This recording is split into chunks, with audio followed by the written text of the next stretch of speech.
പുതിയൊരു വീഡിയോയിലേക്ക് എല്ലാവർക്കും സ്വാഗതം.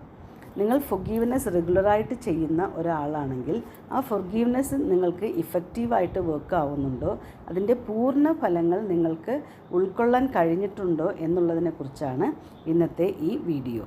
നിങ്ങൾ ഫൊർഗീവ്നെസ് ചെയ്ത് കഴിഞ്ഞതിന് ശേഷവും നിങ്ങളുടെ ഉള്ളിൽ നിങ്ങൾ വിചാരിക്കുകയാണെങ്കിൽ, if you still wish that ഈ കാര്യങ്ങൾ ഒന്നും തന്നെ സംഭവിക്കാതിരുന്നു എങ്കിലും ഈ കാര്യങ്ങളെല്ലാം തന്നെ വേറൊരു വിധത്തിൽ സംഭവിച്ചിരുന്നു എങ്കിൽ നിങ്ങൾ ഇപ്പോഴും ആഗ്രഹിക്കുന്നുണ്ടെങ്കിൽ, you are holding something to your unpleasant past.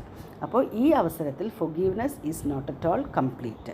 ഇങ്ങനെയുള്ള അവസരങ്ങളിലാണ് you have to sit with your self and give some time for forgiveness on a daily basis. ഈ ഫൊർഗീവ്നെസ് ചെയ്യുന്നത് കൊണ്ട് നമ്മൾ we are not only feeling good but also empower our self to reach to the things or to manifest the things that we really want in our life. അപ്പോൾ ഈ forgiveness എന്ന് പറയുന്നത് it's a very beautiful way. ഇതൊരു വളരെ ഭംഗിയുള്ള ഒരു way ആണ് to remind your life that is important for you as well as for your loved ones. നിങ്ങൾക്കും നിങ്ങളെ സ്നേഹിക്കുന്നവർക്കും നിങ്ങൾ സ്നേഹിക്കുന്നവർക്കും വളരെ അത്യാവശ്യമായിട്ടുള്ളൊരു കാര്യമാണ് ഫൊർഗീവ്നെസ് എന്നുള്ളത് നമ്മളെ ഓർമ്മിപ്പിച്ചുകൊണ്ടേയിരിക്കുകയാണ്. So that you are choosing forgiveness over hate and resentment. It's only for yourself. So practice forgiveness on a daily basis and check out that whether forgiveness is getting effective on your life.